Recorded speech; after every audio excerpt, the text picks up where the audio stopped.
NEET study YouTube channel में आपका स्वागत है। इस वीडियो में हम लोग हिस्ट्री एमडीसी का बहुत ही इंपॉर्टेंट प्रश्न देखेंगे। फिलहाल मैं ये वीडियो सेमेस्टर 2 वालों के लिए बना रहा हूँ, लेकिन यदि आप सेमेस्टर 1, सेमेस्टर 2 या सेमेस्टर 3 इसमें से कोई भी सेमेस्टर में हो और यदि आप हिस्ट्री एमडीसी रखें तो ये वीडियो आपके लिए बहुत हेल्पफुल होगा। बाकी आप किसी भी क्लास या स्टैंडर्ड से हो, सभी के लिए प्रश्न बहुत वीवीआई है। प्रश्न हमारा है 1857 ईस्वी के विद्रोह के प्रभाव का वर्णन करें। यानी 1857 की क्रांति के बाद या 1857 के विद्रोह के बाद क्या क्या परिणाम निकल कर आए, उसका क्या प्रभाव पड़ा, उसके बारे में आपको बताना है। देखते हैं हम लोग इसका आंसर। 1857 का विद्रोह असफल रहा, इसके कई परिणाम निकले। जुलाई 1858 तक विद्रोह को दबा दिया गया। विद्रोह के बाद महारानी विक्टोरिया के द्वारा एक घोषणा की गई जिसमें कई बदलाव उभर कर सामने आए। तो इसको हम लोग एक बार फिर से समझ लेते हैं, तब हम लोग देखेंगे कि इसके क्या क्या प्रभाव निकले। तो 1857 का विद्रोह असफल हो गया, यानी असफल रहा।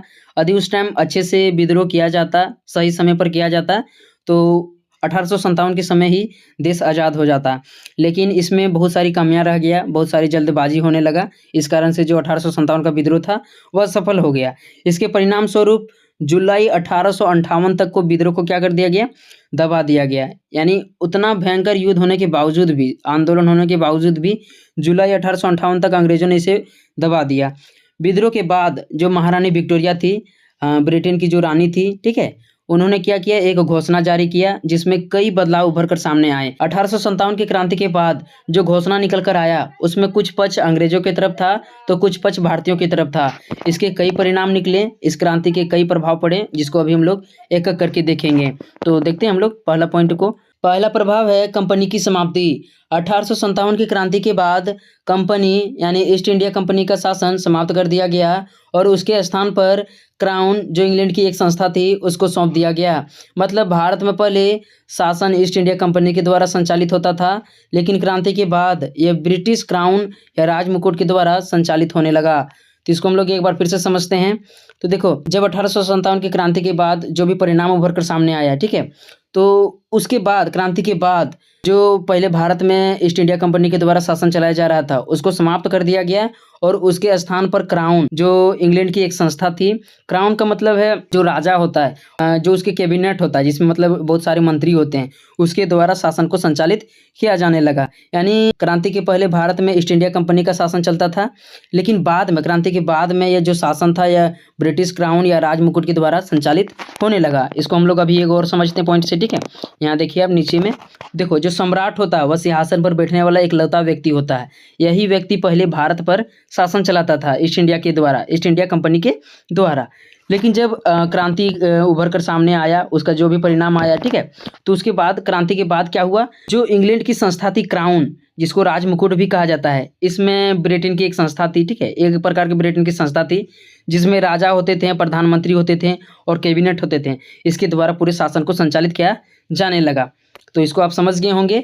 1857 की क्रांति के बाद भारत में ईस्ट इंडिया कंपनी का शासन समाप्त हो गया और उसके स्थान पर ब्रिटेन की एक संस्था थी जो क्राउन थी, उसके द्वारा भारत में शासन संचालित किया जाने लगा, ठीक।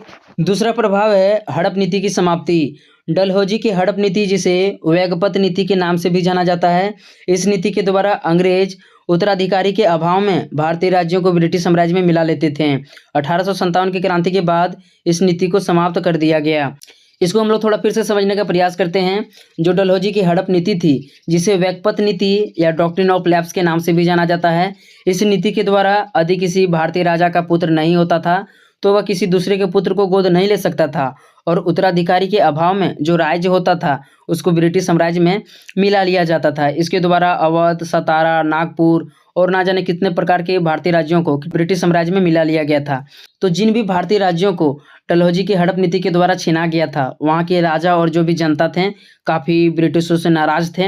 अतः इसको देखते हुए 1857 की क्रांति के बाद इस नीति को समाप्त कर दिया और पुनः जो भी राजा थे वह दूसरे के पुत्र को गोद ले सकते थे, यानी पुत्र के अभाव में वे पुत्र फिर से ले सकते थे।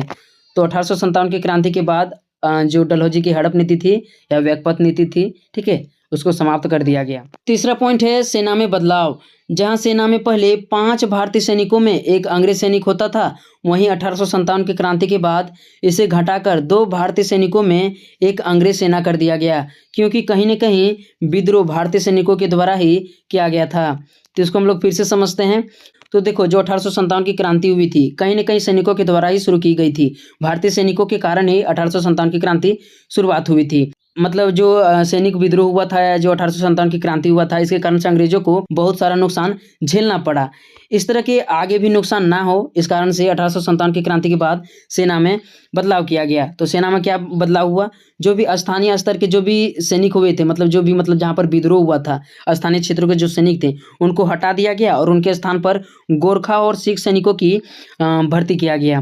मतलब दूसरे स्थान पर जहाँ जहाँ विद्रोह हुआ था वहाँ पर मतलब दूसरे सैनिकों को लाया गया ताकि इस समय रहते हुए जो भी विद्रोह होगा स्थानीय क्षेत्र के जो मतलब सैनिक थे वे स्थानीय क्षेत्रों में तो विद्रोह आसानी से कर सकते हैं, लेकिन यदि दूर वाला सैनिक रहेगा तो जल्दी से विद्रोह नहीं करेगा।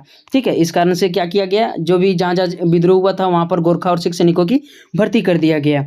इसके अलावे जहाँ पहले 5 भारतीय सैनिकों में 1 अंग्रेज होता था, वहीं 1857 की क्रांति के बाद 2 भारतीय सैनिकों में 1 अंग्रेज को रखा जाने लगा ताकि समय रहते जो भी सैनिक विद्रोह अगर हो गया किसी कारण से तो उसको दबाया जा सके। तो 1857 की क्रांति के बाद सेना में बदलाव किया गया था।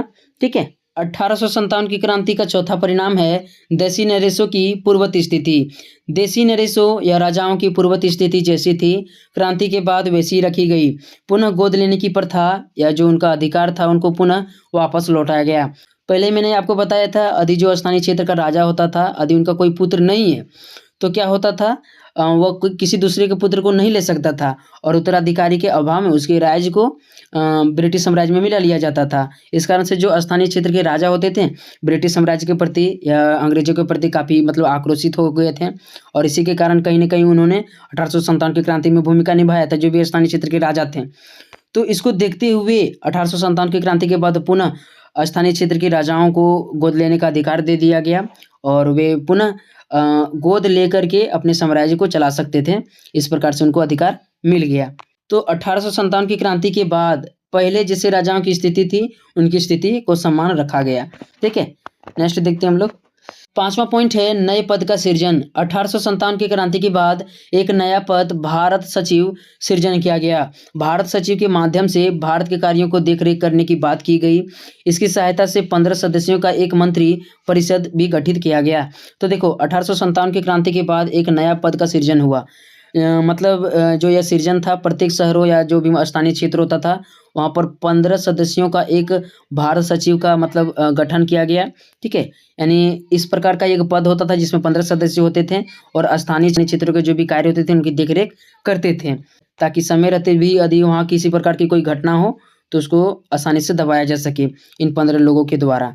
ठीक, तो 1857 की क्रांति के बाद एक नया पद भारत सचिव पद का सृजन हुआ। छठा प्रभाव है मुगल वंश की समाप्ति। 1857 की क्रांति के बाद अंतिम मुगल शासक बहादुर शाह द्वितीय को रंगून वर्मा भेज दिया गया, जिससे जो मुगल वंश भारत में काफी लंबे समय से पांव पसारे हुए था उस मुगल वंश या दिल्ली सल्तनत का हमेशा हमेशा के लिए अंत हो गया। तो देखो 1857 की क्रांति के बाद या जब 1857 के विद्रोह को समाप्त कर दिया गया, दबा दिया गया अंग्रेजों के द्वारा, उसके बाद जो अंतिम मुगल शासक बहादुर शाह द्वितीय था उसको रंगून या वर्मा भेज दिया गया। इसको ध्यान रखिएगा, अंतिम मुगल शासक बहादुर शाह द्वितीय को कहाँ भेजा गया था, रंगून वर्मा, जिसे अभी म्यांमार के नाम से भी जाना जाता है, तो वहाँ पर भेज दिया गया।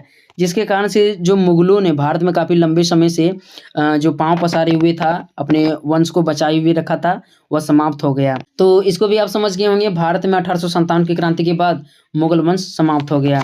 नेक्स्ट हम लोग देखते हैं। तो आपको अंत में निष्कर्ष लिखना है जो बहुत ही ज़रूरी है। निष्कर्ष में क्या लिखेंगे हम लोग, इस तरह से देखा जाए तो 1857 की क्रांति के बाद देश में कई बदलाव हुए। कुछ बदलाव भारतीयों के पक्ष में हुआ तो कुछ बदलाव अंग्रेजों के पक्ष में किया गया। अतः इस विद्रोह या क्रांति के बाद कई परिणाम उभर कर सामने आए जिसने 1857 की क्रांति को एक विशेष रूप दिया। तो 1857 की क्रांति के बाद कई परिणाम उभर कर सामने आए। कुछ बदलाव भारतीयों के पक्ष में लिया गया तो कुछ पक्ष जो था अंग्रेजों के पक्ष में था। तो इस प्रकार से आपको निष्कर्ष में लिख लेना है। आशा करते हैं वीडियो अच्छा लगा होगा। चैनल में रहते चैनल को सब्सक्राइब कर लीजिए। इस वीडियो में जितना भी कंटेंट मिलता है एकदम सही मिलता है और अच्छे से एग्जाम की तैयारी भी करवाया जाता है। तो मिलते हैं नेक्स्ट वीडियो में, तब तक के लिए धन्यवाद।